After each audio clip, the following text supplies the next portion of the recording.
उत्तर सांगा। अजित पवारांसोबत जवळपास तासभर तुमची बैठक झाली आहे। नेमका काय तुम्ही प्रस्ताव जो आहे नेमका काय प्रस्ताव तुम्ही घेऊन आलाय मामा? किती जागांचा प्रस्ताव दिलेला होता थेट उत्तर द्या। ह्याच्यामध्ये दादांना पहिल्यांदा आम्ही भेटलोय आणि दादांना भेटल्यानंतर माझ्याबरोबर आमचे पक्षाचे पदाधिकारी माझ्याबरोबर होते बरं आणि दादांशी आम्ही चर्चा झाली। येणाऱ्या महानगरपालिकेच्या निवडणुकीमध्ये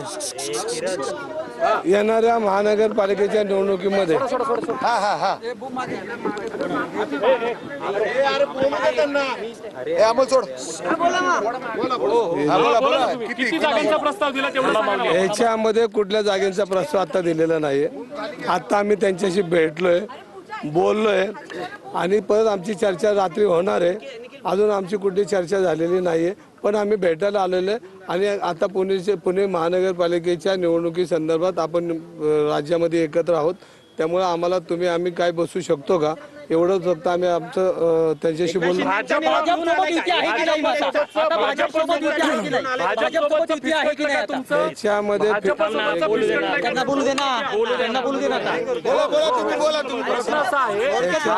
भाजप सोबतचा फिसकटलंय का? याच्यामध्ये सदिच्छा भेट होती, निवडणूक आहे असली तरी सदिच्छा भेट नसते मामा।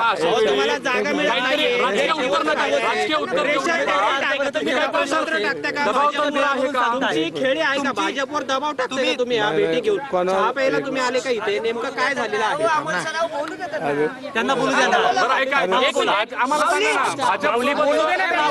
भाजप सोबतचं फिसकटलंय का त्यांच्या सोबतचं युतीचं ठरलंय त्याचं उत्तर द्या। याच्यामध्ये अजूनही युतीची चर्चा आणि सगळ्या गोष्टी स्पष्टता अजून आलेली नाही। पण माझ्याबरोबर असणारे शिवसेनेच्या कार्यकर्त्यांची आमची चर्चा झाल्यानंतर आम्ही दादांना भेटायला आलो आणि दादांना भेटायला आल्यानंतर आम्ही काही गोष्टीची चर्चा करण्याचा प्रयत्न केला, पण दादांपुढे एवढी मीटिंग बैठक होती, दादांबरोबर बसलो, गप्पा मारल्या आणि आम्ही दादांना सांगितलं की तुम्ही आणि आम्ही जर येत असेल तर आपल्याला पुढे काय करता येईल। ग्रीन सिग्नल दिला अजून दादांनी काय ग्रीन सिग्नल दिला नाही, पण आम्ही एक राजकीय भेट आणि शेवटी महानगरपालिकेच्या निवडणुकीत सर्व कार्यकर्त्यांच्या चर्चा अंती एकदा आम्ही भेट घेतली। भाजपसोबतची युती आहे का तुटली? आता भाजपसोबतची युती आहे का तुटली? आहे की तुटली भाजपसोबत? एक मिनिट अरे मला तुम्हाला एक सांगा, भाजपने किती जागा आजच्या तारखेला भाजपने एक मिनिट वाटायला सुरुवात केली तुम्हाला? लोकांनी फॉर्म भरले 60 लोकांनी भाजपच्या। किती जागा किती दिल्या भाजपनं तुम्हाला? स्पष्टता युतीची स्पष्टता अजून पूर्णपणे आमच्यापर्यंत आलेली नाहीये। कोणाला निरोप देतो? अनेक इच्छुक उमेदवारांनी उमेदवारी अर्ज भरले आहेत आणि तरी तुम्ही म्हणता की अजून आमच्या चर्चा सुरू आहे। भाजप तुमच्यावर दुर्लक्ष करताय का? उद्या 3 वाजेपर्यंतची वेळ आहे फक्त, तुम्हाला किती जागेची अपेक्षा आहे? आमची स्पष्टता अजून युतीची झालेली नाहीये। दादांना भेटायला आलेलो आहे, दादा काय म्हणतात त्याचा निरोप आम्हाला संध्याकाळी मिळेल। भाजप काय म्हणतात? तुम्हाला किती जागांची अपेक्षा आहे? आता एक मिनिट काय एक मिनिट काही चर्चा झाली नाही। दादांना भेटायला आलो आणि याच्यामध्ये तुम्हाला वेळ दिला नाही असं म्हणायचं का? काय नाही दादांबरोबर चहा पिलो, फोटो दाखवू का?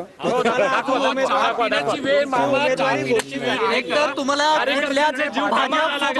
भाजपसोबत चहा प्यायला आले होते का?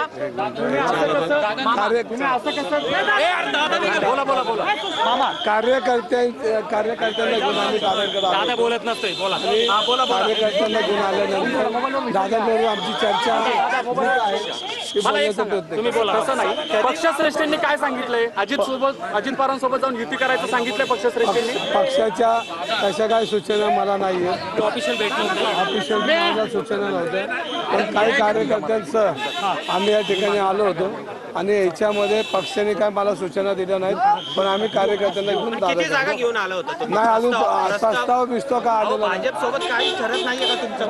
भाजपसोबत काहीच ठरत नाहीये का? प्रस्ताव असा काय आलेला नाही। प्रेशर टॅक्टिक साठी करताय अशा पद्धतीचं? पेशा नाही। मग तुम्ही भूमिका स्पष्ट का नाही करत? दादा तुम्हाला भाजपसोबत जायचंय नाही जायचंय? ऐका, एक तर भाजपसोबत इतक्या बैठका झाल्या, एकाही बैठकीला तुम्हाला बोलवलं गेलं नाही, तुम्ही तिथे गेला नाही, आणि आता असं काय घडलं की तुम्ही थेट अजित पवारांच्या राष्ट्रीय सोबत बोलणं करायला आला? नाही दादांच्या काय पहिल्यांदा येतो का? दादांकडे नेहमी येतो मी. पण भाजप सोबत एकाही बैठकीला तुम्ही नव्हता. दादांच्या बैठकीला दादांचा माझा परिवाराचा संबंध आहे. कधी तुम्ही ऐकलं असेल दादांना भेटायला मी कधी भेटतो.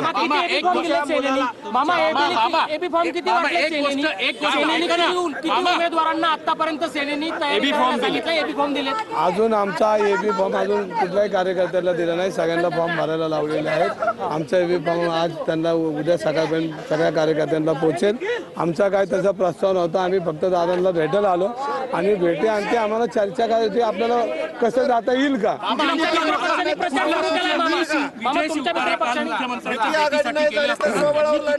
प्रस्ताव दिला आणि भाजपकडनं तुम्हाला किती जागांचं उत्तर आले, त्या जागांवर तुम्ही समाधानी आहात का नाही आहेत? कारण उद्या शेवटचा दिवस आहे. आता याच्यात कोण काढणार आणि कसा काढणार? आता याच्यामध्ये शिवतरेंनी प्रस्ताव काय दिला हा मला माहिती नाही. पण आम्ही 10-12 कार्यकर्ते आलो म्हणजे त्याच्यामध्ये सर्वच पदाधिकारी होते आणि त्यांना एकदा दादांपुढे आमची एक चर्चा करायची होती की दादांनी आम्हाला अजून बोललो आम्ही. दादा म्हणले मी संध्याकाळी तुमच्याशी बोलतो. तुम्ही कुठल्या मुद्द्यांवर मुद्दे बैठकीतले काय मुद्दे होते? कुठल्या प्रस्ताव जो तुम्ही दिलेला आहे प्रस्ताव- कुठल्या तरी जागांवर दिलेला प्रस्ताव असेल ना?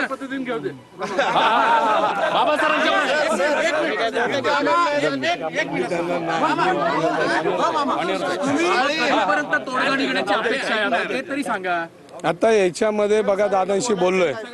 अजून आमची चर्चा झालेली आहे.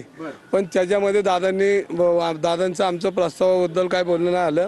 पण आमची राज्यामध्ये आम्ही एकत्र काम करतो आणि महानगरपालिकेत एकत्र का करू नये म्हणून त्यासाठी आम्ही बोलायला आलो. पण दादांनी त्याबद्दल आम्ही बोललो त्यांच्याशी. पण आम्हाला ते व्यवस्थित रात्री फोन करतो.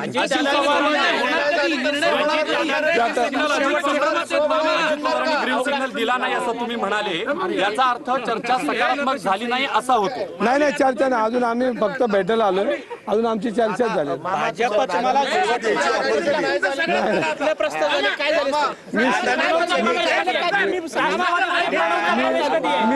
मी शिवसेनेत आहे आणि कायम धनुष्यबाणाला जाणार. मुलाला तिकीट दिलं नाही तुम्ही म्हणून नाराज आहे. अरे मी नाराज आहे. माझी मुलं लय आहेत. तुमच्या सेटला मुलं आहेत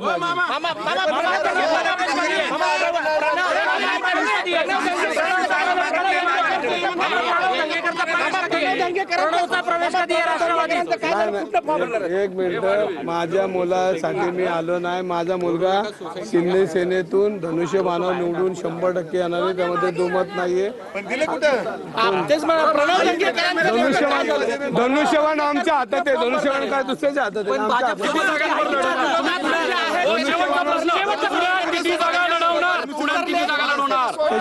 किती जागा लढवणार तुम्हाला सांगतो ना किती तुम्ही लागणारच नाही. काही उत्तर नाही मामा, काही बातमी. अजित पवारांनी अजून ग्रीन सिग्नल दिलेला नाही असं धंगेकर यांनी म्हटलं. मात्र पुण्यामध्ये भाजप आणि शिवसेना युती जर नाही झाली तर मग अजित पवारांसोबत जाण्यासाठी म्हणून आता हालचाली सुरू झाल्यात.